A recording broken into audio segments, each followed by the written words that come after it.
Hello, everyone, and welcome to the Draft League's Bombies Division Week 1. We're starting it off with the Princess Pals versus Intercontinental. I'm Zokama, and I'm here with...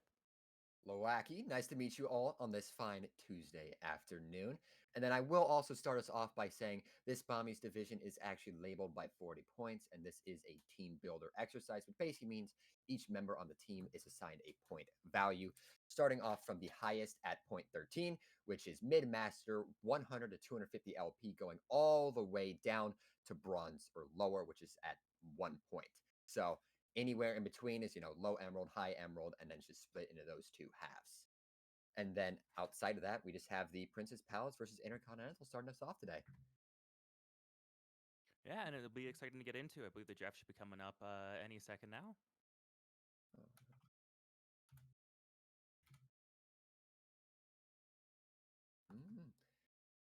And it looks like it should be coming up right about now, if I'm not mistaken. I believe the time frame should be counting down.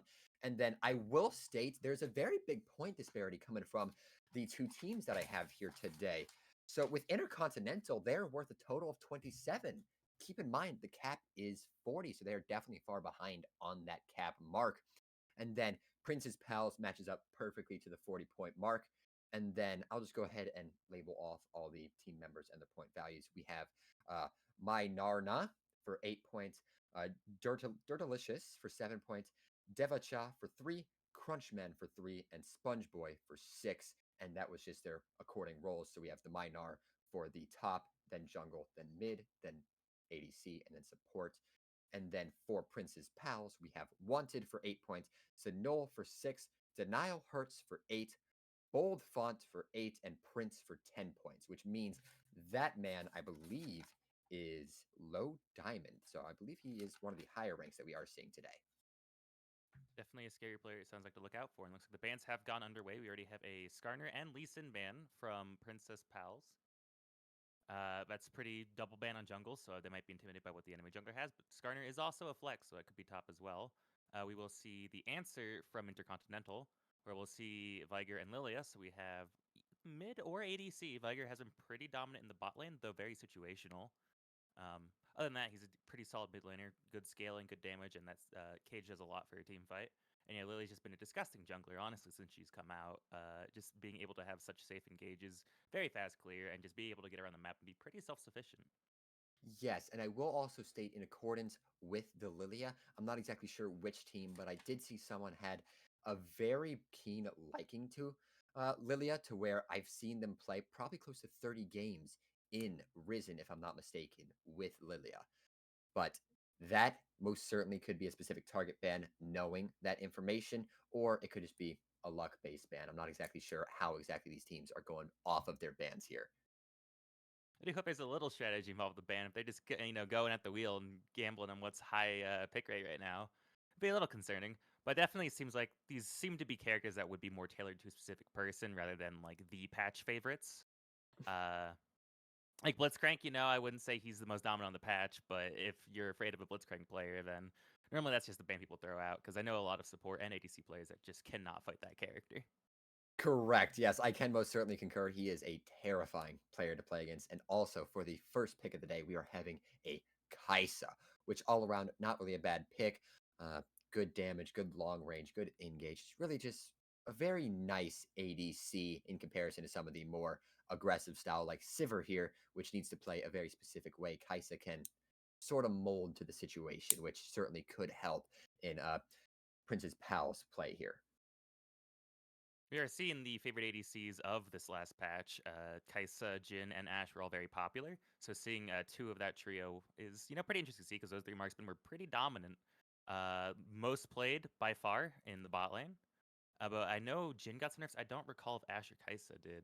But that's probably why we didn't see Jhin be considered at all here, because they did hit him with the nerfs in this last patch that dropped not too long ago. I do know for the new one, or it may have already come out. I'm not exactly too up to date on it, but Ashe, Senna, and a couple other miscellaneous bot lane characters are getting the little bit of a nerf. I'm not exactly sure to what regards, but it most certainly can be a large effect in the next coming weeks, depending on when that comes out, of course. And then Right now we with have that this as patch. well. Ooh. We do have this I patch honestly have no idea what together. patch we are on right now. I really should keep up to date on that. But there is the Thresh. I absolutely love the Kaisa Thresh combination. And plus, I am a Thresh main at heart because Pike isn't exactly too horribly common. He's second favorite since you never see him these days. And then I will state, I see over here does have a Talia, which can be mid or the jungle here. Only time will really tell what exactly their thought process will be here. Thresh does enable the front to back pretty well too, so I'd imagine Kai'Sa would be going a little more of like her more AP focus, get that W poke off. As Thresh is, while he does have engage, it is a little more unreliable than a lot of other engage supports, since it's very skill shot dependent, or he has to burn a flash to E in. But once he is on someone, they are pretty locked down. But it does see that they're kind of going for an identity right now. It's pretty burst heavy. They have the Kai'Sa, they have the Akali. Both those characters are able to fall from pretty far away and do a lot of damage to Squishy. However, I will say Talia is kind of a dangerous pick into that because her rock field can just completely nullify any dashes on those champions, so they have to be very careful to play around that ability if they were to team fight. Yes, indeed. And in regards to that, I honestly wouldn't have played the Akali into that because you already saw the Talia pick. It's just not something you'd want to pick because most of the time you do see the Talia mid lane and it's just going to hurt you every time you try doing something there. You don't want to give them more damage on top of the ability that already does a decent amount. But who knows exactly what they are thinking here. It could just be a exact pocket pick, and he knows how to play against a Talia, but I'm pretty sure the win weight isn't too horribly good. Let me go ahead and see if I can pull the exact numbers while we are waiting for the next round of bans to go around. While you're pulling that up, I do want to make note that we do see Ashe and Kog'Maw picks, so that makes me curious if we're going to be seeing an Ashe support here or a Kog'Maw mid. Probably an AP Cog is what I'd be imagining, which would mean Talia would be flexed to the jungle here and not the mid lane if that's what it is. But then again, I don't quite know where they'd be throwing any of this stuff. They could be quite flexible with these options, as I've seen all these characters played in more than one role. So it can be a little, a little eventful in how they play out these lanes, and maybe they're using this to kind of trap Princess Pals into a kind of awkward draft because they're going to try to counter some lanes, and then it's not going to be actually where they thought they were going to go. And then I will state, I did just pull up the numbers. It looks like Talia wins 54.93% of the time. So definitely a decent advantage in that regard. I'm not exactly sure how many. It looks like 426 games.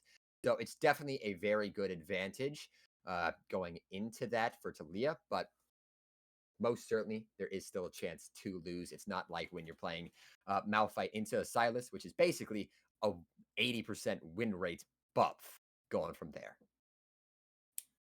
I will say right now, for both these comps, I do think right now Intercontinental kind of has more engage and disengage than Principals has as a whole, because while, Kai'Sa and Akali do have good engage or follow-up engage abilities, Talia is pretty good at shutting that down.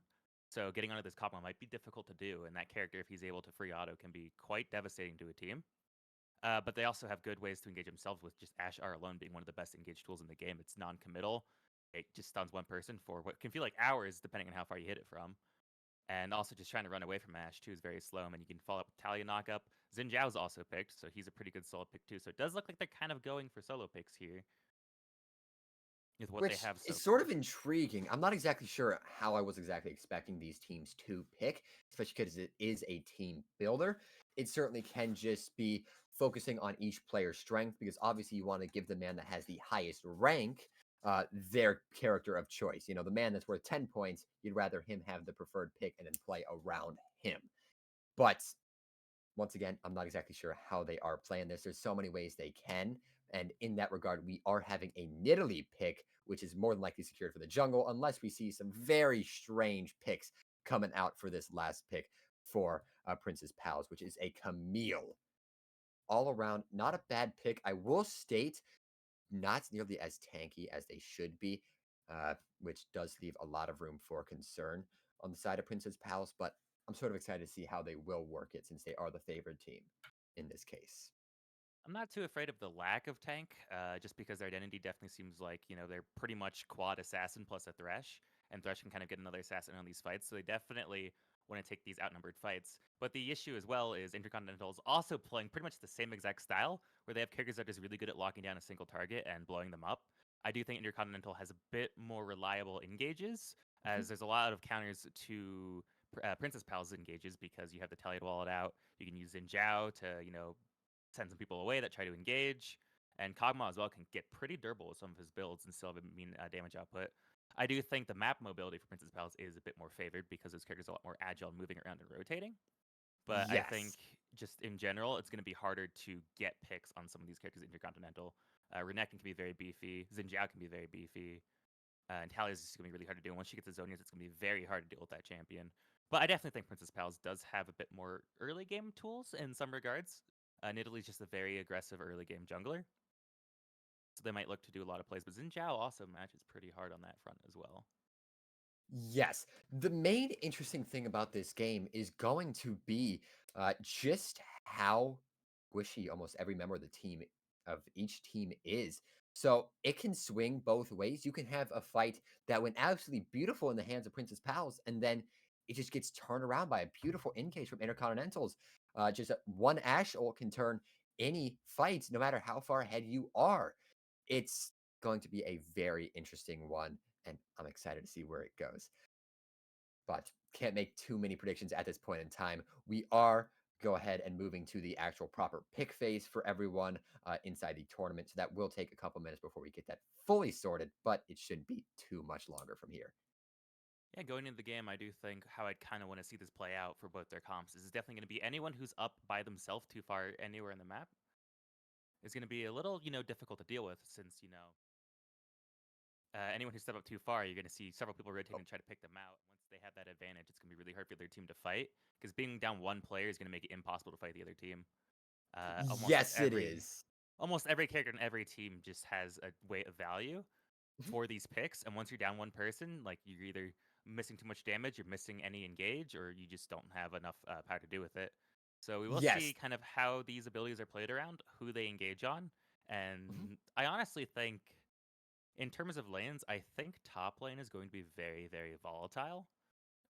If Camille's able to survive this matchup, which it is a hard matchup for her, but if Nilly plays for it, if Camille's able to get some kind of lead, it'll be very, very hard for them to match her in the sides, and those rotations will be very disgusting. However, if your Renekton wins this matchup, which is a Renekton favored one, uh, Camille honestly can be like dove from full if Renekton gets any semblance of lead, because if Xin Zhao shows up or even a mid rotation from the Talia, then you can just blow her up, burst through her passive shield with Renekton's abilities, and just she won't be able to touch the game anymore.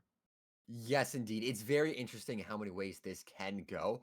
I will also state I have the highest hopes on looking at the bot lane here, due to bot and the mid lane, due to the fact uh, the ADC and the mid lane on the hands of Intercontinental are worth 3 points, which means they are actually in high silver.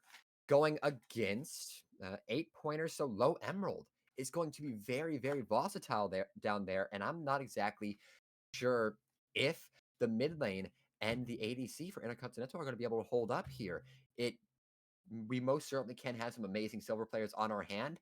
Just due to the point difference, I have to be going in the hands of Princess Pals here. I mean, it most certainly can be an unfortunate game, but I hope to see an upset here. But only time will tell what we're going to be seeing here, quite frankly. Yeah, as a whole, too, Princess Palace just has a lot better scaling too. So Intercontinental, I think, has to have a bit more of an explosive mid game.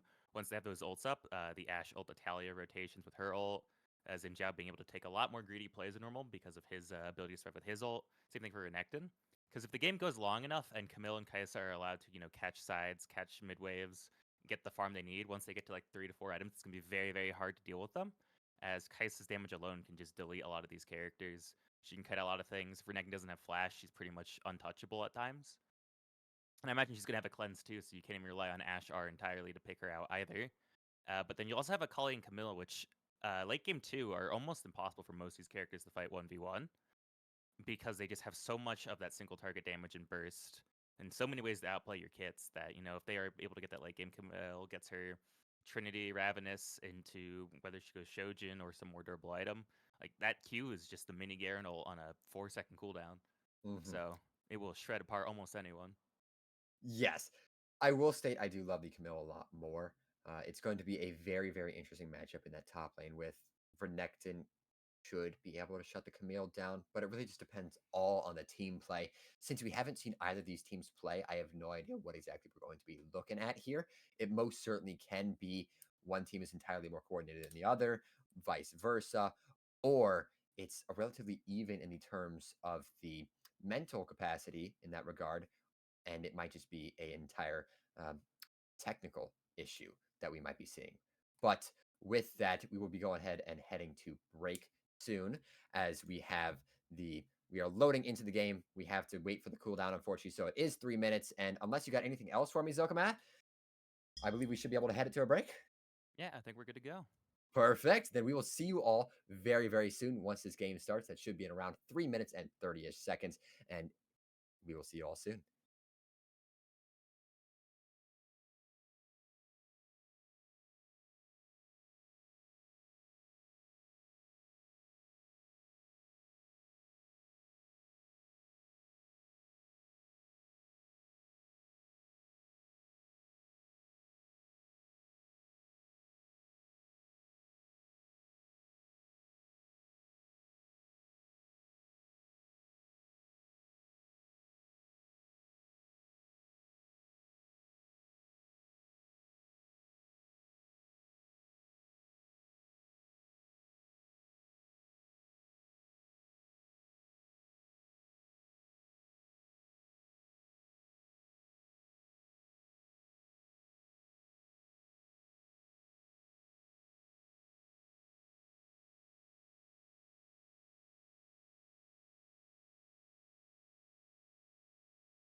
All right, we're getting into game 1 here as we have the spec load in. We'll see kind of where everyone goes, see if we see any kind of early game invade plays. I don't know which team I would say I favor more for that early invade. I imagine just because Ashe and Kog'Maw are in play, I do it. And it is interesting to see that Kog'Maw is actually the support and Ashe is the ADC. I will actually support Prince's Pals here, mainly because of the Thresh. It is both a 5-man, but from very different angles. It's going to be very intriguing here. No, definitely. We do see the topside invade. They're probably trying to get some kind of prio for the Camille, as they don't want Renekton to, get this bush cheese. We see another 5-stack in this mid bush. It'll be interesting if they path into each other at all, or if they both all leave without even knowing where the other ones went. It certainly could be. I believe they're just going to walk around each other. I'm sort of waiting for someone to try and get vision on, but no one is attempting to get vision, which is very, very intriguing. Because most of the time, whenever this does happen, at least one member wards up a bush, so you can either see if they're starting on blue buff, or if you don't see them, they're starting on red buff, which is a very, very important indicator during this early game. But neither of the teams have received that information. So it's really just a dice roll on who has that, except I will state that Xin Zhao is hiding in that bush there, and I'm curious what he's going to do with that. Ooh, does Akali walk in the bush? She does not. They have no idea. Ooh. That could have messed up the game right there if she stepped 1 inch in. But with that, blue buff's being started here, and Zeph, he's taking the wolves. Yeah, we can maybe see some dicey things. Camille will be moving up the top lane. Renekton having that first push will make it that Camille can't rotate back, so if a fight does happen in this jungle, it might be up to mid-rotation, or if not, depends on who can win this 1v1 in the early jungle. Yes, indeed. This is a very, very intriguing one. Actually, no, he's going to get away with it scot-free, because Nidalee is just taking Grom. I'm curious, is Xin Zhao going to go and fight this? This is a maybe. This is a maybe. He's getting very, very close. They see each other here. And he's just going to do the disrespectful thing. Rotations are happening. And he takes it. It's a rough rotation for Camille and Renekton because the wave is thinning out a bit, so they're going to lose some XP for this. We do see triple rotation, but since Nidalee used Smite on the blue buff, they did not have that to contest the Grom. We do see the first blood going over to Xin Zhao. You see Camille trying to pass it, but she's level 1 while Renekton's level 2. The Ignite does take out the Xin Zhao from Akali, and they do have to back out. But this does create quite an awkward situation, as we do have waves kind of in favor of Inter Continental right now. And if they get these crashes off, they'll have quite an advantage going into this game. Even with Xin Zhao falling, the tempo is just going to be a lot more in favor, as Nidalee has to walk back on map. Having lost 2 of her camps to Xin Zhao, she's going to have to find something to do. Yes, and she's actually just finding out that her wolves was taken there, which is probably not a fun thing to find out. And then I will state, it's very, very interesting there how weirdly that fight actually played out, because the Nidalee almost was able to escape scot-free, but just because that flash was barely off, she ended up going down there, which was absolutely detrimental there. But luckily they were able to get the kill on a Xin Zhao, which roughly evened it out with only actually a 400 gold difference going out at this point in time, which is actually quite high for this early game. Yeah, we are seeing another oh my goodness. On the Nidalee, on the red buff. Level advantage to level 3 to level 2. Akali does rotate the move, but Nidalee is just not allowed to play the game.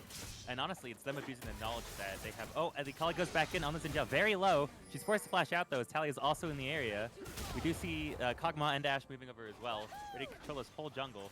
We are seeing a major issue with Princess Pal's comp, as they don't really have any lanes that can get pushed early. All 3 lanes get pushed in on this first thing, so this jungle is so hard for Nidalee to survive in, because everyone can rotate, and there's no punishment that's going to be coming for the Xin Zhao, as she loses another camp to the enemy jungler. Yes, indeed, and to be honest, that is very, very detrimental at this early game, because right now that Nidalee is still level 2. Actually, no, she actually just recently got level 3. We do see her looking for a gank on this Renekton with the Camille, and we do see Camille using all her abilities. She is out of mana, but Nidalee does have a decent bit of damage. She might be able to burst out this Renekton when she has her cooldowns. She's playing a little cautious. The wave is big. She goes for the spear, gets the hit. She should be able to get the finish off here. No, she played scared, and he does get away. I have seen Nidalee's burst at level 3. Her super forms to burst that, but we do see a Thresh lands the hook on the Kog'Maw support. The Ignite does come out, but Kog'Maw just walks out for free, and Ashe covers and gets decent damage off. This Kai'Sa's very low, and the wave is pushing away from him, so it's a very awkward spot as they can set up freeze. Now we see both junglers once again clearing the same in the exact same jungle, but it doesn't look like he does know just yet, but it looks like surprise.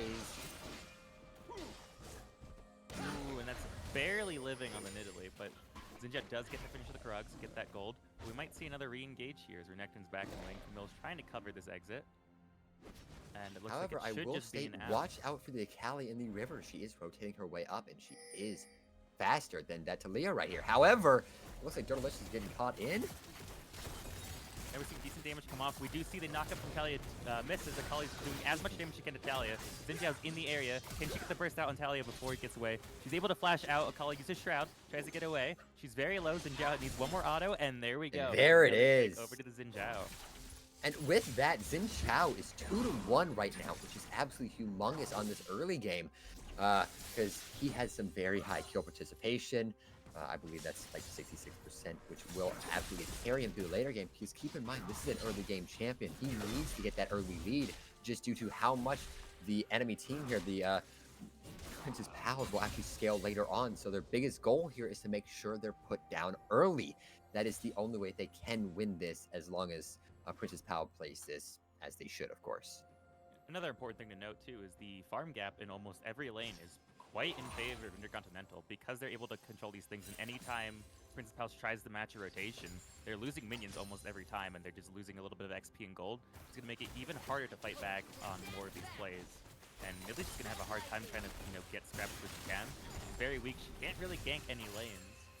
And Zinjiao just kind of gets to walk wherever he wants with no issue. Yes, indeed. And with that as well, he is already working on his third grub at this point in time, which should be taken in the next couple of seconds, which is absolutely huge once again, because keep in mind, they do have a Ashe, I forgot that character's name, Kog'Maw, there on the bot lane, which will have absolutely intense pushing pressure with even just 3 Void grubs. Hopefully they do get 6, which will make their pushing pressure just that much more intimidating. Yeah, and a scary thing with grubs, too, is when you're playing these kind of pick-out comps, having a strong side lane to push where they can't match you solo is a very good tool to have, because you can either play where you bait your side laner and your team collapses anyone that tries to go on them, or vice versa, if you leave them in this side and then you try to catch anyone else with an answer, and it can create a very, very uncomfortable situation. And then also, if you leave them alone, you can get so much money with grubs so fast. Yes, indeed. And then I will also state to be careful here. Nidalee is going for a lane gank on this bot lane here. I'm pretty sure the bot lane does know this on the hands of Intercontinental, so they are playing very, very carefully, but we could be seeing something exciting unless if she backs up here within the next couple of seconds. It does look like she's going for the reset, and I think, too, they don't really need to force anything aggressive to the bot lane. They just play around where Zinjiao is. Nidalee is so far behind. We do see Camille's R keeping Renekton under the turret. Renekton flashes back in and does get the pick on her. Wave is pushing out, so will be uncomfortable for Camille. She does not have TP, so Renekton can look for a freeze in the back, but that is a 1-for-1 under the turret. Very in favor of Intercontinental, because Camille having to step up into Renekton is going to be very, very difficult for her. Even with getting her Sheen and her Phage, it will not be able to do it, as Renekton is up almost 20 CS. Actually, no, more, that's low. Close enough. And that CS difference is definitely going to get much bigger as the game keeps going on. And then I will also state a very big item move has just been made. Xin Chao already has Eclipse, and we are 8 minutes and 30 seconds into this game. That will deal so much damage and increase his survivability by a lot more, even if he is already this far ahead in the terms of levels, because he is already level 6, and Nidalee is still sitting on that level 5 mark. I don't know exactly how far she has to go, but not where you want to be at this point in time. Yeah, no, Eclipse is a very disgusting dual item, especially on the jungler like Zinjiao. So Nidalee even trying to trade back damage, so much of that will be eaten by that shield, which is on such a low cooldown too that Zinjiao can just kite out and proc it back up again. It's going to be very hard for Nidalee to do anything with only an Aether Wisp to her name. And we see that every lane, once again, it's almost like they're being permanently pushed in every single lane. Camille does get a slow push in the top lane, but Renekton might look to contest this. And we see Akali getting poked out, Kai'Sa being poked out. There's going to be no room to contest anything in the side of Princess Pal this game. Correct, yes. And speaking of which, Intercontinental is making a move for the Dragon. It's already about 3,500 health, but I'm not really expecting any form of contention here. I'm not even sure if they fully know that this is here at this point in time, but they will find out very, very soon as the Dragon is taken. Bingo. And really, I'm just curious what's going through Princess Pal's heads right now, because they know they are extremely far behind here, but what are they going to be able to do with it is the biggest question. We do see Thresh being spotted out by the Xin Zhao. Thresh looking for some kind of roam on Talia, but there's no one to follow up, so he's just kind of standing around waiting for something to do. We'll see Talia getting another crash off as Xin Zhao goes to continue farming, keeping up this gold lead. We do see that Inter Continental is almost up more than 3k gold on Princess Pals, and they have the first 2 objectives on the map, which is going to be very, very difficult for Princess Pals to do, as they are scaling comp and losing drags. If they get stacked early, that Elder being sooner will be very hard to, let Kaisa and Camille get that gold that they're going to need, as well as grubs, because any play you do make can be so heavily punished on a turret because of how fast those things will die once you have correct, yes. And then I do want to emphasize that in the bot lane there, because keep in mind, 2 ADCs will absolutely demolish any tower in record time. The only one that is quicker than that would be a Ziggs with Demolisher, and that's not exactly something you see too horribly often. And then I will also want to reiterate that Princess Pals is actually the red team here. It looks like just the names are swapped up on the top. I just wanted to verify, because Wanted is the top lane for Princess Pals here, and it looks like we are having a gank up in the top lane at this point in time. Oh, you see the Xin Zhao going in, Camille is knocked up, Renekton getting all that damage off.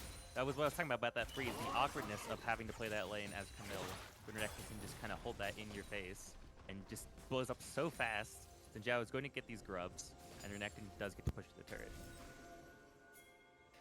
Yes, indeed. And once again, I want to reiterate just how important those grubs are going to be. But we might actually be seeing a little bit of a scuffle there, because Naomi was trying to get some damage onto it. But we will see what's going to happen here, because Akali is pulling up. And so is Renekton. At half HP, Renekton is also here. Akali is looking to get this burst out, but she is stunned by the Talia Rock, knocked back. She goes, dashes over wall, doesn't get to quite finish Xin Zhao. Really tries to get that pick off, but he's able to just kite around perfectly. The Eclipse Shield comes in, and Renekton gets the pick off.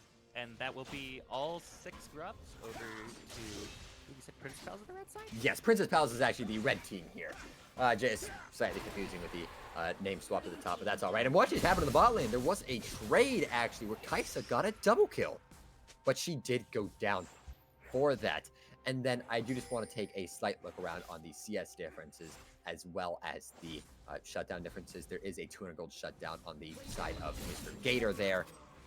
And then a 150 on the hands of the Xin Zhao, with a 73 to 90 CS difference and a 52 to 86 difference going to the hands of the top lane and the jungler. We do see Xin Zhao getting a push. She's onto the Nidalee, gets poked out. She just can't play the game, and she loses another buff to Xin Zhao. He has a, I believe that's a, was it 2 level? I believe she was level 7. A 2-level lead on the Nidalee, which is a very disgusting amount of stats you get from both your abilities and just the level up stats. And then also a full item difference with that as well, which is absolutely humongous, because Nidalee doesn't even have a full item yet. She's got the Will-O-Wisp as well as the Sorcerer Shoes, which just will not do enough into the Xin Zhao with an Eclipse, and then also starting off on his magical footwear there, which is, it absolutely pains me watching this. Nidalee have to fight this dude, but you see Thresh looking for the gank on the Talia. Akali did get her E off, and she gets stun dashing through, but that does get her on the target. Thresh does get the hook, gets the E. The Talia gets a double knock up to get out of there with her flash. Xin Zhao's back in the area to cover. Nidalee is also here, but it looks like nothing's going to happen as Kog'Maw also rotates up. Goes for some E-zoning, but it does not look like anything else could happen in this fight. That mid turret is hanging on. We also see Renekton is fighting Camille in the top lane right now. Yes, indeed. And then I will also state, I don't know exactly what I was going to state, but we do have a dragon up in less than a minute at this point, and I don't know why the timers doesn't work properly anymore, but Herald, I believe, is coming up in the next 2 seconds, which I'm curious if either one of the teams will be going for that. Nidalee most certainly should go for it, because she wants some form of advantage. Going on the Nidalee, we see the Akali E'ing out, trying to get some damage up to Xin Zhao. Caught by the knockup. Talia E does miss, and Akali does R away, but now they have no Akali R for this fight, and he's chunked out. You see Ashe R miss as Kaisa ults on, back to the Talia, trying to finish up the Talia. Kog'Maw's there with the slow, and Ashe gets the pick. Xin Zhao also engages on the Nidalee, gets the pick off there. Thresh is running, and he will get away, but we now see 2 picks over on the side of Princess Pals, and they are able to hopefully secure this chase that is spawning in 10 seconds. Yes, indeed. And then I will also state the Nidalee did secure a kill onto the Talia there, which hopefully will help her get out of this slump. And with that, she actually did purchase a needlessly large rod. I do not remember all the item combinations for that, but hopefully that just brings her a step closer to that item so she can finally get back in the game. Because at this point in time, at it being 15 minutes and 1-5-1 is not a good feeling to be dealing with at this point in time. but hopefully she's going to be able to pull it back in. What they have to do is just play fundamentals, play as a team, and then just go from there. But once again, the 6 scrubs are showing their importance here by just how quickly all the tier 1 towers have disappeared in the hands of Intercontinental here. Yeah, we do see, they have grabbed all 3 tier 1s, which will open up the map like crazy. Gold lead is getting even bigger. 7K as we see Renekton engaging on to the Kai'Sa. Natalia getting the fall knockup, and that is a double pick for the double bot lane. Rift Herald is up. There's 2 drags in favor of Princess Pals. We see that 7K gold lead, and we just see more camps being tested over and over and over. Big shutdowns of Renekton and Xin Zhao, but they're going to be very hard to pick, as both of them have Eclipse, and I won't be surprised to see Sterix. Oh my goodness. We'll see Akali flashing in on the Ashe. Trying to look for pick. Ignite comes out, gets the E, goes knock up, and we see the berry popping, and she does get the blast cone out. She does not look like she's out, as Camille will be covering from above. She has no flash, she has no way to escape. So she should be picked here. And the kill will go over to the Camille. Yes, indeed. And hopefully with that is just putting them slightly more back into the game. I will state at this point in time, it is looking like an 8K gold difference, which is absolutely unfortunate to play with. Quite frankly, the only thing that Princess Pals needs to do here is just not make too many mistakes. They're probably allowed a couple mistakes, let's just say 3 to 10 mistakes. Depends on how big the mistakes, of course. But outside of that, you just can't play bad fundamentals, and with that, they're just getting caught out here. Daniel Hurst is see the getting TP coming in for Renekton to cover. Akali gets a double knockup once again. Akali will be hit by this Renekton, but her threat does come out. She does get to dash out. Her ult gets her out, but we will see all this just non-stop poke. They thought they had a pick, but their team just has it covered with those TPs, with those rotations. Natalia is able to live scot-free. With her flash coming up in less than a minute as well, she will be very hard to pick after that kind of play. We do see almost all the flags up before introduction close. They might be able to do something aggressive, but that Rift Herald should be falling over to Princess Pals, as every lane is pushed in. Full map control from Princess Pals, and this Rift might also tear open an inhibitor if used correctly. You see going in on the Renekton, probably following up. Renekton does have Ahri, very tanky. He does almost all of the HP. Actually does just get her under the turret. Akali does not have the damage to finish him off. Ooh, and the Talia knockup pulls the Akali out. Still under the turret, taking forever. And Thresh in the area as well. Will they also grab him? You see Thresh are coming out, but Renekton also gets it. Xin Zhao gets the kill, and they all get out. All decently healthy still, considering how long they were under that turret. And we do see the Rift being popped immediately in the top turret. And at the top will also take the mid-tier 2. The tier 2. Double tier 2 here is what's going to be happening, and we might be seeing even a inhibitor turret, because we are seeing 2 ADCs stack up on this bot lane. It just depends on if he's going to hit that wall, but no, he is going on a journey, my friend. Where are you going? And he's into a wall. Unfortunately, can't drive. It is a very difficult vehicle to drive. It never goes where you want it to. You see Nidalee engaging with the Kai'Sa. The spear does go wide, and Talia once again gets the knockup to disengage. She is very good at landing these to get out of these situations. The early Kai'Sa ult might have been a little rough, because she can't use the reposition to dodge those abilities. And Talia is able to walk back up pretty risk-free, as they're just too low mana to do another fight. Kai'Sa is electing to stay though, but Kog'Maw is in the area. She's going to be collapsed. I don't know exactly what's happening in that fight down there. We do see a flash coming out from Natalia, but Nidalee is way too low. Kog'Maw is full health, and he just runs straight at them. And Xin Zhao is also in the area. They are cut off. They cannot get away. Kog'Maw goes and gets the pick on the Nidalee, and the Xin Zhao gets the pick on the Kai'Sa. Yes, indeed. And once again, this is just a very steady draw that you do see relatively often for these sorts of games, to where they already know in their head that the game is lost, and what they're trying to do is they're getting very desperate for the fights. They're taking whatever fight they can get, even though they know that incurs an immediate loss. The only thing that they should do here is take extremely winnable fights, and by that I mean odds of 4 to 2. Renekton going on the Akali, the sun going out. She uses the R to dash through, but Ashe is there with the Ashe art. She dies mid-dash. Xin Zhao's here on the Thresh. He does flash out, and we do see the turret doing quite a bit of damage to them. Xin Zhao is burst down. We do see Nidalee just blow up under her turret. They do have familiar 4 engages, but they're very beefy on their carries, so even if they were to pick Xin Zhao, they will not escape with their lives, so they don't know what to do here. Yes, indeed, and with this, inhibitor will be taken. I assume it's probably going to be massive hit there. Natalia, Xin Zhao going in, that's another pick off for Princess Pals. Thresh trying to do what he can, getting easy off, getting to play. He goes down as Kenta also falls, and that should be the game as we have a wave at the turret. We do see Ash get executed by the turret. That might actually deny them from being able to get Kelly walling off. The last turret should be falling any second now, and that next should be falling. It looks like they might be backing up here. This is a very intriguing thing due to the fact the next person that gets back is a Thresh in 7 seconds here. However, it looks like that is going to be the end of this Another game. knocker for the Italian Protected flashes in to get one more kill for the road as Akali sits in her shroud watching her base fall apart. And that is the first game over to Princess Palace. Yes, indeed. And that was a very, very quick game. That is just not a game you want to see. 6-23 in the hands of Princess Pals there is absolutely disgusting. A just 20-minute game and a couple seconds is not what you want to be seeing for your first game. I will say it's not exactly something that I was not expecting due to the fact that I did see the 27 to 40 point difference. When you do have the 40-point spectrum, you can go for it. Since you didn't take advantage of that, it's not exactly a surprise that you weren't able to beat out a team that's worth the maximum of the 40 points there. Yeah, a bit of rough thing too is when you have so many scaling lanes, most of those champions don't actually have that strong of an early game. So you pretty much concede prio in all 3 lanes, which makes it very easy to go for these invades with the Xin Zhao, because you know that if they rotate, they're going to be losing waves. So, worst case scenario, like every lane is down a level even if you get picked. And best case scenario is their jungler can't play the game and you just built this massive lead like they did in this game. Yes, indeed. And that was the biggest unfortunate player that we were seeing there was just before even minute 15, the Nidalee had 5 deaths and I believe 1 assist, maybe a kill. I cannot say 100%, but that's just not what you want to be seeing from your first game. Hopefully Intercontinental will group up, get ready for this next game, and hopefully make some good changes from there. But with that, we will be heading to a break while we are setting up for the next game. We should be seeing you folks in the next couple of minutes.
And we're back. We have a 1-0 in favor of Princess Pals. We have that a little bit messed up on the scoreboard, but now we're in the correct spot. And definitely going to this next game, I'm going to want to see Intercontinental want to draft a stronger lane. Just one lane that can contest more in this early game, because then you have a side you can play for. Because the issue of that game is just Nidalee is going to be left alone in this jungle a lot of times.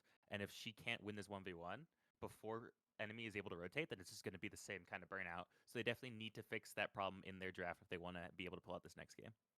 Yes, and with that, I'm curious how exactly they are going to approach that, especially what lane is going to be given that priority. In that regard, I would like to see it in the top lane with maybe something sort of fun. A Mundo, Mordekaiser, keep it fun, you know? Since this is, I'm not sure if it's a paid league, but it is a relatively simple league to where hopefully everyone shall be having a lot of fun here. And with that, we should be able to move to the picking screen because I believe bans are already actually starting here. Outside of that, if I'm not mistaken, let me verify that real quick. And it looks like I am most certainly right. Starting us off, Intercontinental went ahead and banned the Vigar and then the actually, no, Intercontinental, I believe, is actually the red team here because of the Xin Xiao ban, if I'm not mistaken. Because I doubt the people that played it would want to ban it as well. Yeah, that's what I imagine. I don't think it'd be a they're covering the ban because I don't know if that's something they think they're going to get contested on blue side first, and I don't know if that's also going to be coming out from them either. Um, so we'll have to see how this shapes out. But honestly, I'm just going to avoid giving a team name here. I'm just going to say red and blue side until we know for certain. Yes, I do most certainly want to verify that. I'm not exactly sure which side they ever are on. Mid game's like, all right, Princess Pals got like a triple kill. Wrong team. And there's actually the Mundo ban. I was sort of expecting to see a little bit of Mundo fun, but I guess they're just not a fan of the character or someone on the hands of the red team really is good at that. I'm not exactly 100% sure, of course. And once again, we are matching with the Blitzcrank ban. You know, we're seeing a double jungle ban come out again. We are seeing some deviations from what they initially were, but we did see the Mundo Lilia and Viger ban from last time. So that is interesting to see that they just don't want those champions through. It is understandable with the Mundo, as Mundo is pretty safe in laning phase in most matchups, especially if, you don't have answers like you're like a good Kled, a good Aatrox, because those characters can, shut down Mundo pretty hard. But a lot of other characters, they can't do too much. He can safely farm a Q, and he gets to late game and he just becomes a monster when he's level 16 or even level 11. 2 items in his belt, he just does so much healing, so much damage, and he can just walk around wherever he wants. If you don't have a high amount of CC, that passive will just eat through, and carries will have a hard time. And then you also just don't have mana as well, which is absolutely humongous for getting that Warmog's first item, because you're just given free range of the map. You start running it down one side, sprint to the other, and by the time you're there, you're already full health. And then with that, we are seeing the Ashe pick again. I believe that will be a Ashe ADC, if I'm not mistaken, but it most certainly could be the support. I'm excited to see it, but based on the track record, I believe that is going to be a Ashe ADC. And with that, we should be seeing the second pick for the blue team here, which is a Yasuo, which is that early-ish game character you were looking for there. But not exactly sure if that was the one I would have pulled there, if I'm being quite honest. It can vary with the Yasuo because it does depend on a lot of matchups. There's some matchups where he completely rolls the early, but there's other ones that he gets completely rolled.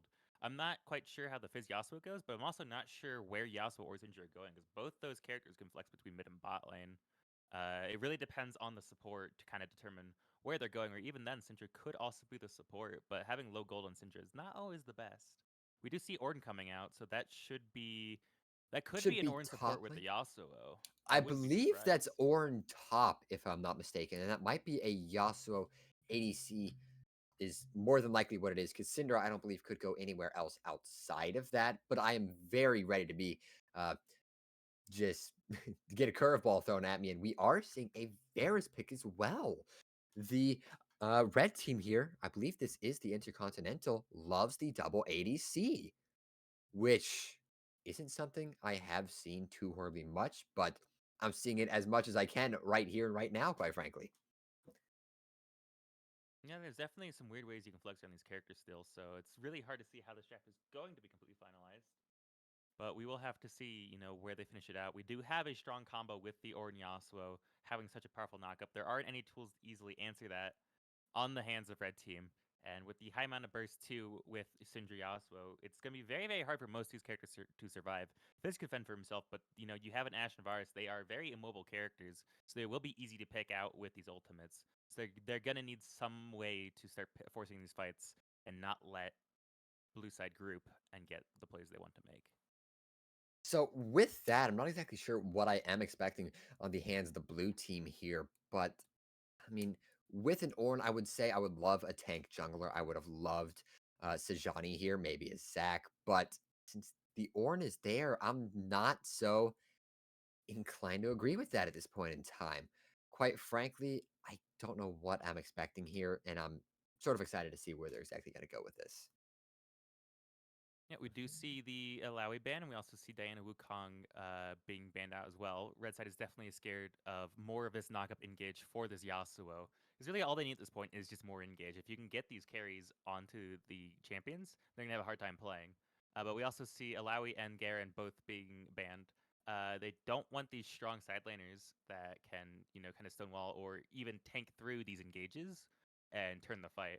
Alawi is very disgusting at dealing with heavy engaged team comps because she can just sit there, take it R, and completely wipe a team by herself. But obviously, that is very uh, it really requires that the person has to be ahead, of course, and as long as the top laner plays it right. And keep in mind, this is the only lane that has a even point score. So, in theory, it should be a close game up there 24/7, unless obviously jungle makes different plays. And with that, we are seeing a Vi pick from the red team here, which is a absolutely beautiful pick to round out.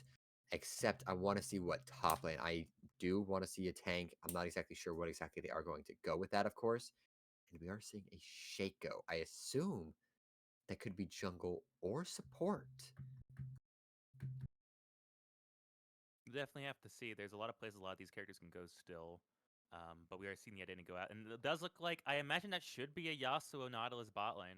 And Syndra I going would mid. be inclined to believe so. It is very rare situations where you see Nautilus in side lanes. I have seen a Nautilus jungle twice, and I have seen them lose twice. So not exactly something I'd expect to see there, but the possibilities are endless in these sorts. I will say that bot lane will be a little rough, I'd imagine, for level 1, just because the double range on such an early game could be very difficult to do. Though if Nautilus does get a hook right away and Yasuo is immediately in range to start hitting, then that actually could go pretty hard in their favor.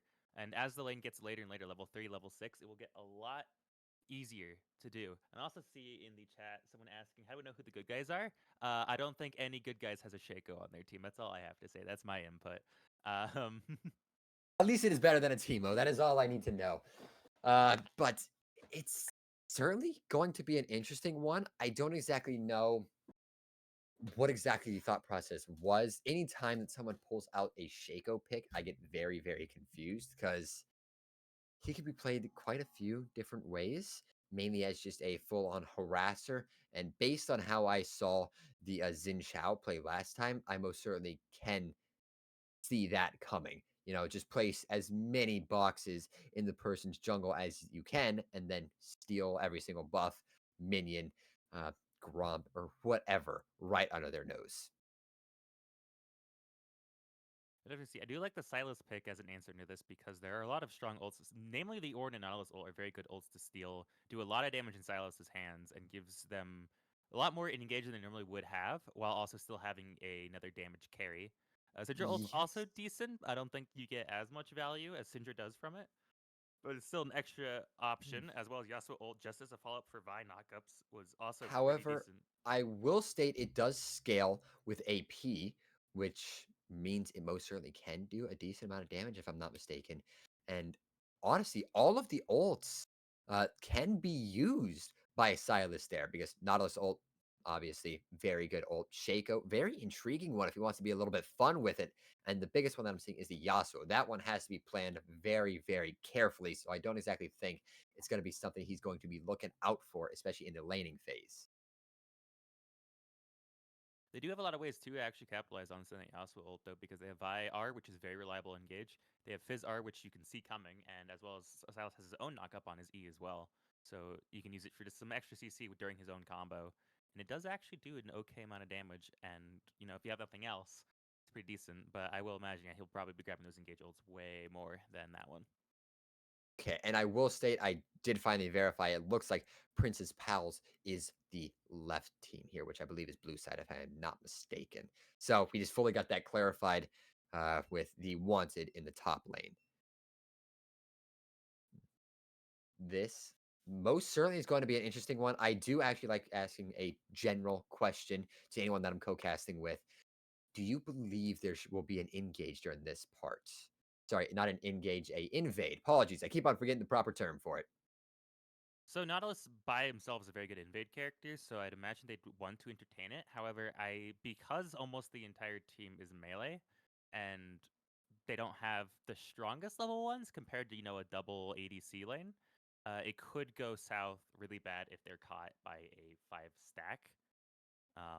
Because once Yasuo is down, the damage output is going to be very, very low for Princess Pals. Yes, indeed. And then with that, I will be shifting us to a break as we are waiting for the game to start and the spectator delay to go. So it should be right around 4 minutes, if I'm not mistaken. Please don't go anywhere. We will be back very, very soon.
And we're back, and we do have the teams on the right sides this time, Play. so we are in a good spot. And we will see how this level 1 is played. There could be potential event. We do see on the way pings being sent for the mid bush. Well, looks like the other team is pinging for a 5-point. So we might be able to see a pick go off here if the Nautilus is able to land a hook and at least get a flash burned from the enemy team. Yes, indeed. The biggest thing that I'm seeing is so many separate pings, and it looks like this Nautilus is going in. Shaco's off to do his own thing, though. However, there is 4 men ready for this Fizz. I'm curious if anything will happen, or if they're just going to sit here and watch.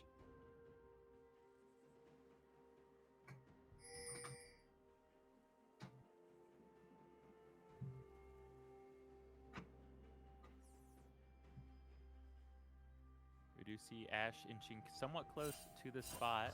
We don't know if Fizz is in the bush. They are going for the over-the-wall W poke. They get the hits. They know they're there. And it looks like it will be a back off for this first invade.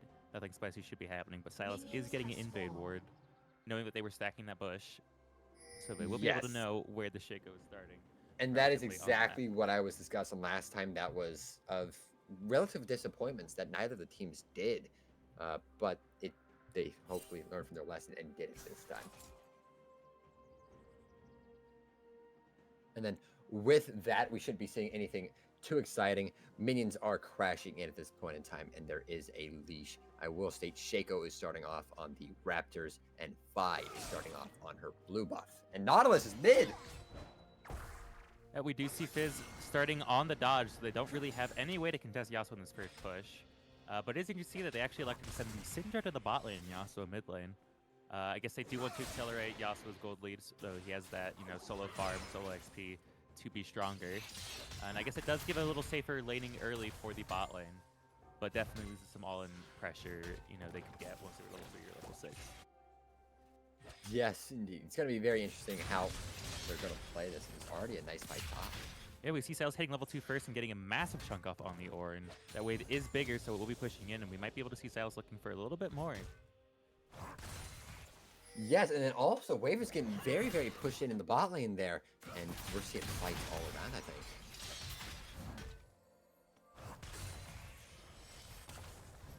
However, it was just a slight little trade in that top lane there.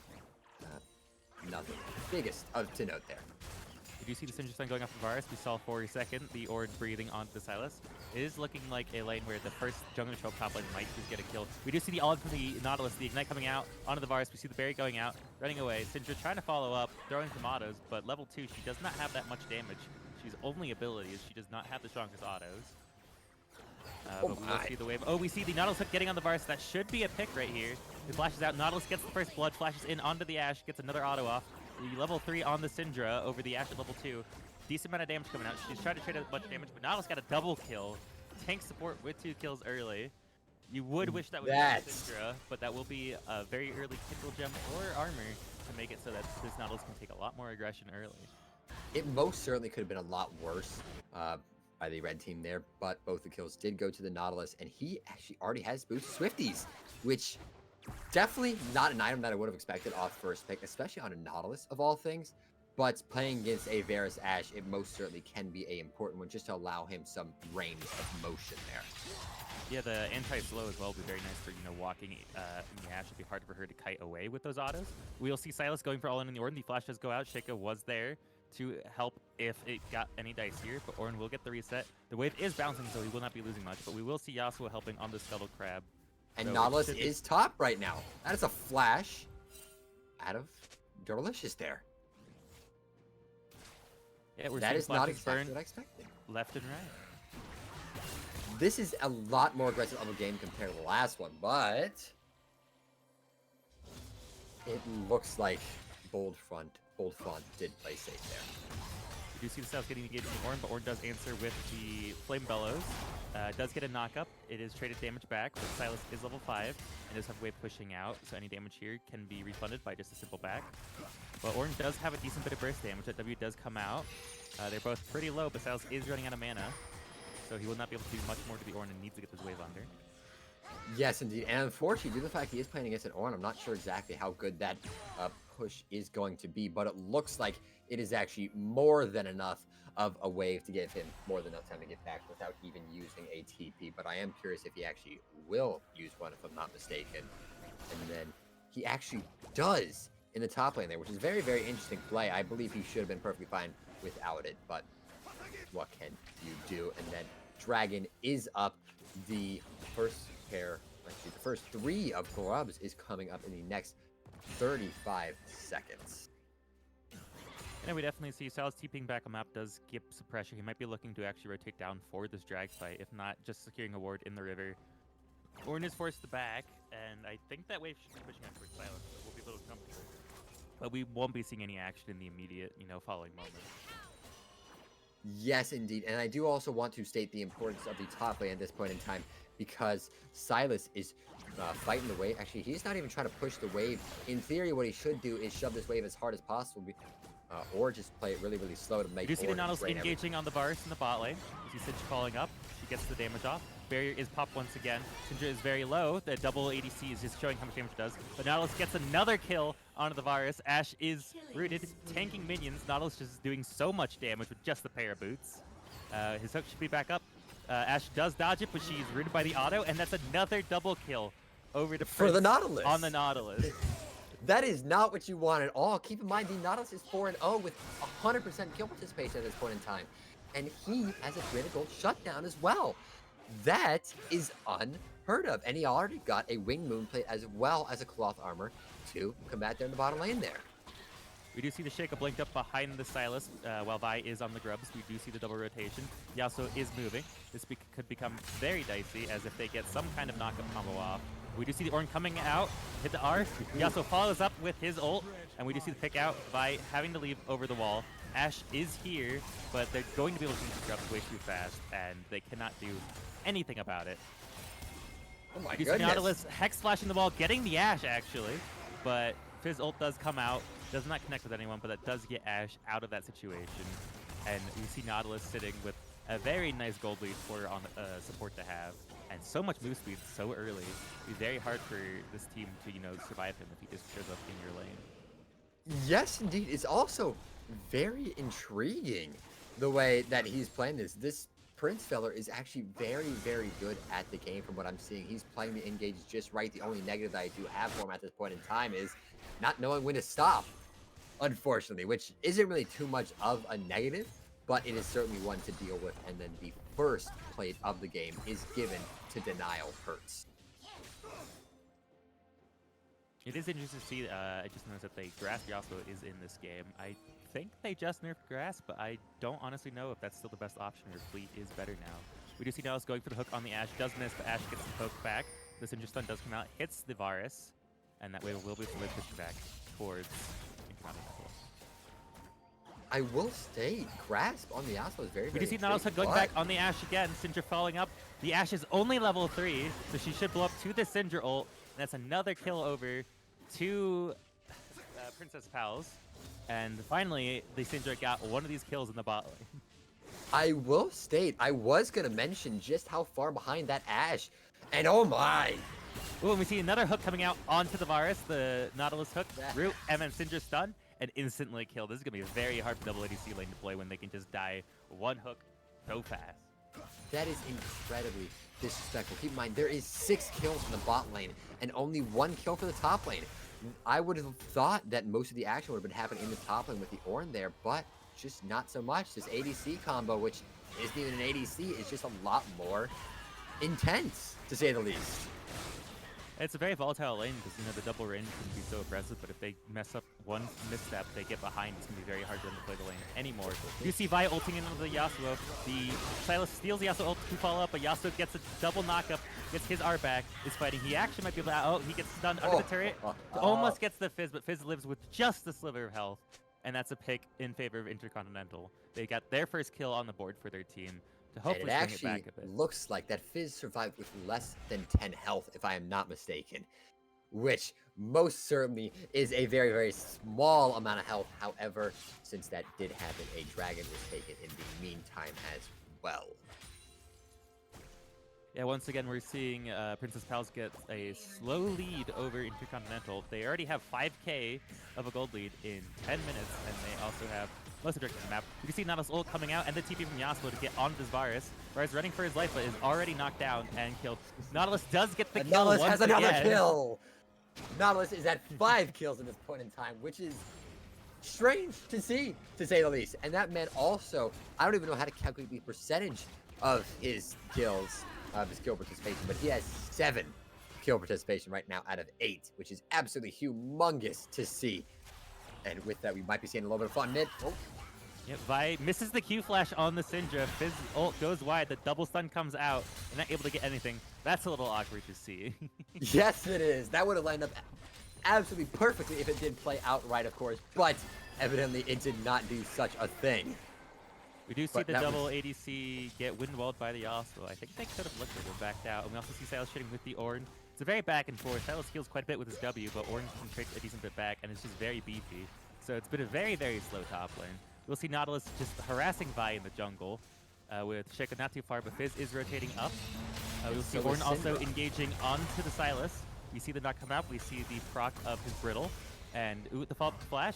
Silas will try to dash back for the heal, but Ornn solo kills. Syndra was in the area, but she wasn't even needed. And then, unfortunately, I do want to reiterate that Sponge Boy, the Ashe here, doesn't even have ult yet. And if he did, that more than likely would have been a security kill onto that Yasuo there. However, keep in mind, 4 members of the red team, which is the Intercontinental, are showing up there. And looks like it's going to be some fun. Vi looking for the engage onto the Yasuo, dashing through all the minions. Trying to do what he can to stall, maybe try to get a swing. Gets the knock up on the Ashe. Ashe is very weak, but we do see the Vi R shut him down from doing any kind of outplay. And that is over as we see Nautilus run back down to this bot to cover. Yes, and then I do want to mention that a Varus ult was used, and that does have a 100-second cooldown, so we won't be seeing it for a good amount of time.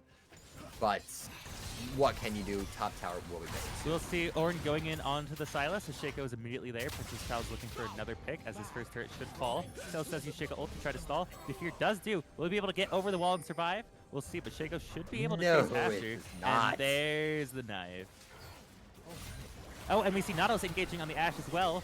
You see the knock-up, and the Syndra getting the pick, didn't even use ult there.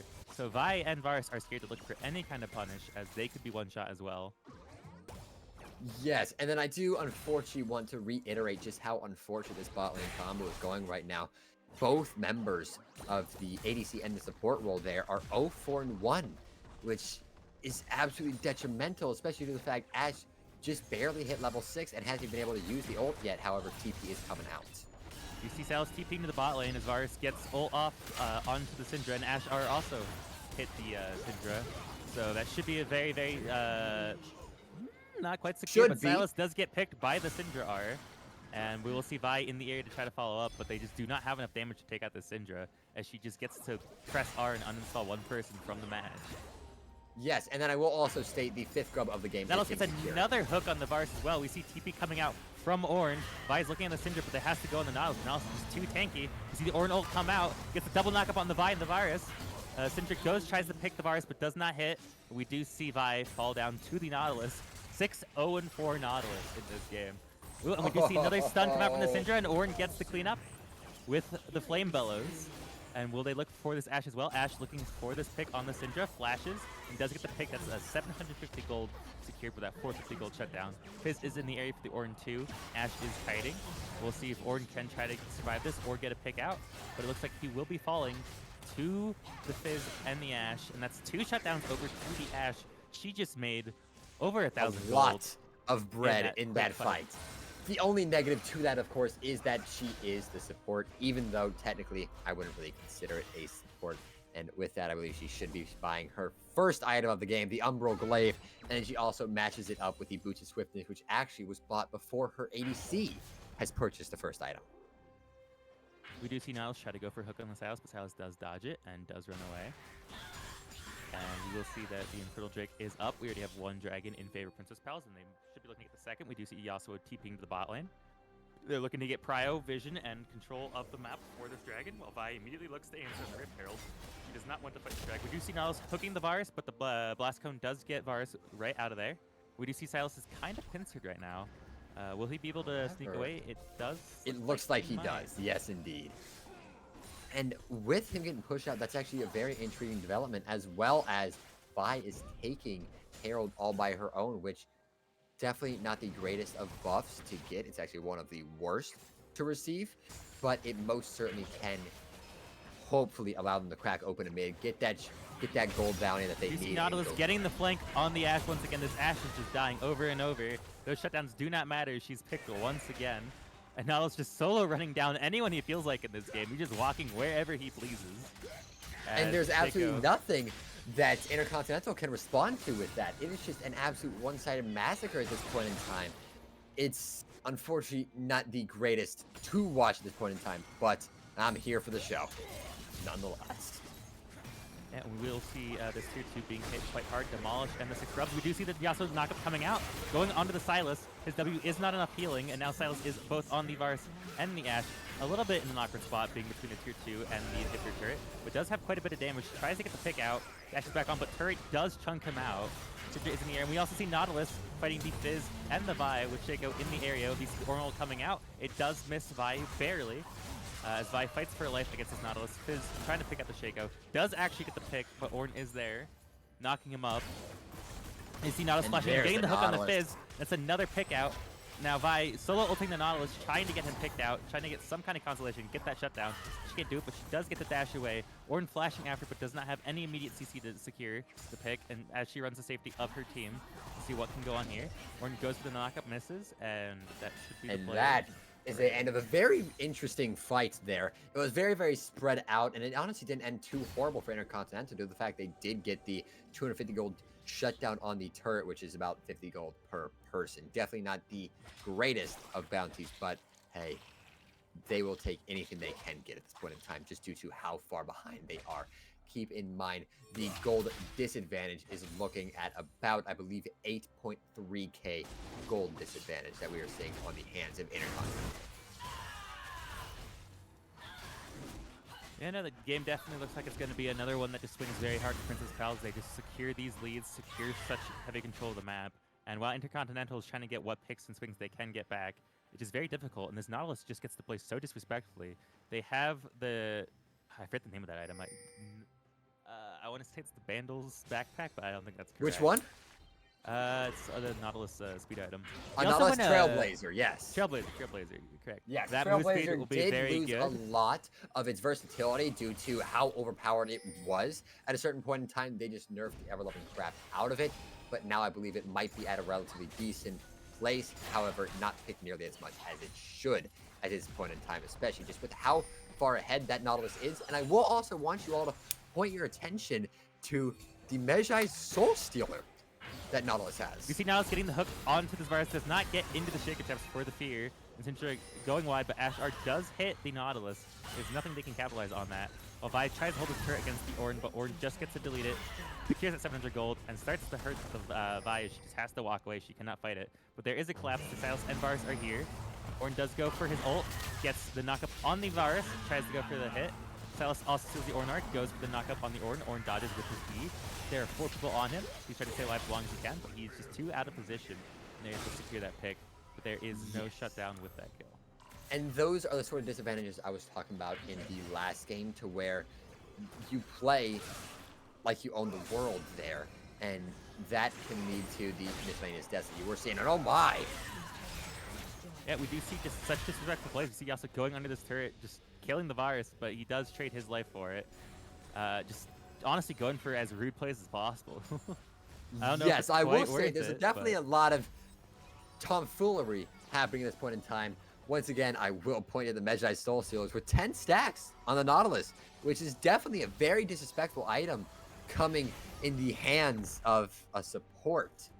It's very intriguing to see that, and also he just has the highest kill participation and KDA on the team right there. You see Sylas walking into the Shaco trap. They sat in that bush forever, and they should get this pick off on the Sylas with the Nautilus knockup R. That was very patient. They were in there for over a minute waiting for someone to phase check them, and it finally paid off as Sylas finally got brave enough to walk in there and simply just die.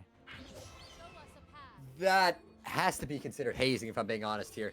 And oh my, the AP on that Shaco also just burns that Ash for a very good amount. And oh, there comes one more. Dude, that Syndra damage is crazy as she goes and just deletes the Ash.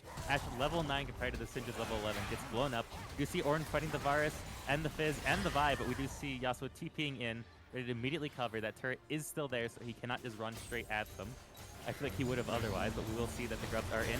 Yasuo going in, immediately blows up the Varus. We're up to 14 stacks for the Nautilus Magi's as they secure the bot inhib turret and the inhibitor.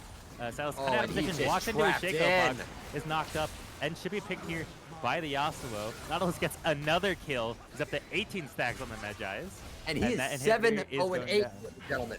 That is exciting to see from a Nautilus. Oh my goodness. Is my favorite carry mage in the game. I most certainly agree with I want to know how much gold that man has. Let me see if I know how to swap it to where I can check the gold. I'm not sure if I know the button for that, unfortunately, ladies and gentlemen. But if I do... Thank you, Age of Esports, for the raid. Welcome, Third Viewers. We're ready to get end of the game of Prince Pals versus Inter Continental. This Nautilus has been going crazy with a Medjai's Rush. 7-0-8 gets another hook. Yasuo immediately falling. And another kill! By trying to counter-engage, but they just back, knocked up, rooted. Nautilus is doing the damage. Ornn is very low. We do see Syndra getting picked out by the Sylas. She was pretty far up. And they won't be able to end the game quite yet. But Nautilus does get to walk away. 8-0-8 with 22 Medjai stacks at 21 minutes into the game. Ornn baiting into these Shaco boxes. Shaco trying to get something done with the clone, but I don't think much is going to happen here. The Shaco goes for a bit more damage, but we do see the Fizz fish coming out, and that is a pick over to Devachu on the And that was, once again, another unfortunate chain of events that we are seeing. It just looks like Intercontinental is just stuck in a endless loop here to where they really want to try and make something work, and they're just getting absolutely disrespected on by Prince's friends here by just doing the stupidest of things. The greatest one that I remember was the Nautilus and the Shaco just sitting in that bush for several minutes, which is not fun to see, but what can you do, ladies and gentlemen? We'll see Intercontinental try to burst out this dragon while they have a little bit of tempo with that Shaco being down. They're looking for it. We do see Syndra and Nautilus in position. They might look to get some kind of punish. They do get the stun off on the Vi. She does get the smite off before she dies. So will be two of them falling for this. Baron is up and that base is open. We should see Prince Pals either going for that Baron or looking for an end. I believe does they find will be the going Ash. straight for the base here. That should be another pick as Nautilus has the cutoff. Goes for the Max Retook, lands it, and that's 3 picks down. Ornn pushing in the top wave while Syndra already is mid. They're going to lose all of their turrets and potentially the game right here as well. We do have respawns coming in 15 seconds. They might be able to hold the base, but they'll be at a very weak spot after these waves get in and they lose that top inhib as well. Correct, yes, and as soon as that happens, there it is! Another Nautilus hook going in at 25 Medjai stacks, going in. Varus ults the Yasuo to get away. Vi is back, tries to get the CC out. Yasuo does get the dash away. Fizz is keeping up the chase, but Yasuo does get that knockup with his Q3. Ornn is finishing the top inhibitor, and that Nexus turret is looking very, very weak. Fizz goes in, damages the clone, is very weak. Now with another hook out. Yasuo follows up with the ult. That's another pick, another kill over to Prince of Pals. We see Ornn going in, hitting the Ash as Sylas goes back onto this Yasuo. Gets him very low, but does not have the damage to cut it out. Yasuo sitting at around 200 HP, while the rest of the team is very healthy. One Nexus turret left for Intercontinental. We see Viol going in onto the Syndra, but they just do not have the damage, and she falls to Yasuo as well, as Ornn is just pushing in these waves. One turret left on the map. Varus dying under turret. Now it's missing hook on the Ash, but Ash just cannot do anything with this lethality build on support. With that is the end of the game with another sub 25-minute game going to the hands of Princess Pals here. That was a rude game, to say the least. It was an absolutely one-sided massacre by the hands of Princess Pals. And then I will also state the Nautilus did get full stacks on the Medjai Soul Stealers there, which is an impressive feat, to say the least. That man went 8-0-14, which is not something you see from a Nautilus very often. And he had about 15,000 damage to wrap it up. Definitely proving the namesake as Prince having such a disgusting scoreline on Nautilus. Having the team name as well be Prince's Pals is very, on brand to show like, hey, this is my team. I'm the star. Watch me walk over a game as a engaged support building AP. Yes. And for that one, I have to ask, are there any words of general advice that you'd want to give to the losing team here, the Intercontinental? It definitely it's hard to say because a lot of issues feel like it might be a bit draft related just because they don't really have answers for a lot of the things that Princess Pals is looking for in these drafts. That they might be picking some things that on paper are very strong lanes in isolation. It's just very difficult because they have all these ways to flex around the Princess Pals side. They could have sent Syndra or Yasuo bot lane. And with that too, because Syndra was able to be sent bot instead of Yasuo, that double range stops being so valuable because so much burst off of such easy engage, and they have no way to disengage is pretty much that lane has to be won in the first like wave. Otherwise, it's pretty much game over if they don't get that first push. Yes, and then that unfortunately led to, once again, the biggest term, the spiral. Snowball just pushing it all the way through, basically ending the game before it even fully got rolling. Because at one point in time, I believe it was like 8 kills to 0 in the hands of Princess Palace there, which absolutely demolished Intercontinental to the highest degree, which led to them dying with only taking one tower. So almost a perfect game coming out from Princess Palace there. Yeah, just the lack of front line, and then Nautilus having, I believe, the first 4 kills that Princess Palace picked up. So by the time they were 8-0, half those kills at least were Nautilus. So they have such a strong front line that can just engage in anyone. And like Fizz, can't tank it. None of the ADCs can tank it. Vi might be able to tank it a little bit, but with how early in the game is, she still can't do much about it. And Silas as well, like they just can't do much about it. And Silas is just stuck in his lane against Orin. Nothing's happening up there. It's back and forth as bot lane's falling apart. Mid lane was also pretty calm, so really just bot became such a big problem just with that Nautilus alone, and when the Syndra getting that free scaling to be able to burst by herself as well, let them enable. I mean, they still had the fallback of Yasuo comboing off of things too, so they had a lot of safeguards to win out this game. Yes, indeed. I believe it does actually fully boil down to the actual draft issues. Hopefully, Intercontinental comes back and recovers from that. But with that, it is a 2-0 loss in their regard. And for that, that is actually just the end of the day. Two very, very quick games. It was the best of three, and Princess Palace finished it out very, very quick. And that's honestly not exactly fun to see, but what can you do these days? But with that, unless you got any other final comments for us, Zoko? No, we'll see you guys next week for week 2 of Bommy's Division. Perfect. And that is on Tuesdays at 8:30. See you all in the next one.